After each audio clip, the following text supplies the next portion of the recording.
നമ്മുടെ ഇന്ത്യൻ സിനിമയിൽ വലിയ ഹൈപ്പ് കൊടുത്ത് റെഡിയായിക്കൊണ്ടിരിക്കുന്ന ചില പാർട്ട് 3 മൂവീസിനെ കുറിച്ച് ഈ വീഡിയോയിൽ നോക്കാം. അതിനു നല്ല മൂവിയെ കുറിച്ച് അറിയാൻ നമ്മുടെ ചാനൽ സബ്സ്ക്രൈബ് ചെയ്യൂ. ഫസ്റ്റ് സിനിമയായി ഇന്ത്യൻ 3. സിനിമ ഷൂട്ടിംഗ് ഒക്കെ ഓവറായി, റിലീസിന് മാത്രം വെയിറ്റ് ചെയ്യണം. രണ്ടാമത്തെ ഡിമാൻഡി കോളനി 3 ഈ വർഷം റിലീസ് ആകും. മൂന്നാമതായി ദൃശ്യം 3 ഈ 2026 റിലീസാക്കാൻ പ്ലാൻ ചെയ്തിട്ടുണ്ട്.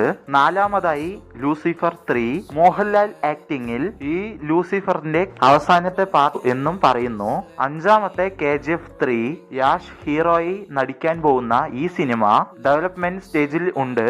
ആറാമത്തെ ദ പുഷ്പ 3 റാംപേജ് അല്ലു അർജുൻ ആക്ടിംഗിൽ വരുന്ന 2028 വേൾഡ് വൈഡായി റിലീസാകും വിചാരിക്കുന്നു.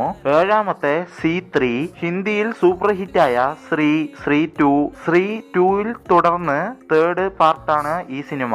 ഈ 7 പാർട്ട് 3 സിനിമയിൽ നിങ്ങൾ ഏത് സിനിമയ്ക്കാണ് വെയിറ്റ് ചെയ്യുന്നതെന്ന് കമന്റ് ബോക്സിൽ കമന്റ് ചെയ്യാൻ മറക്കരുത്.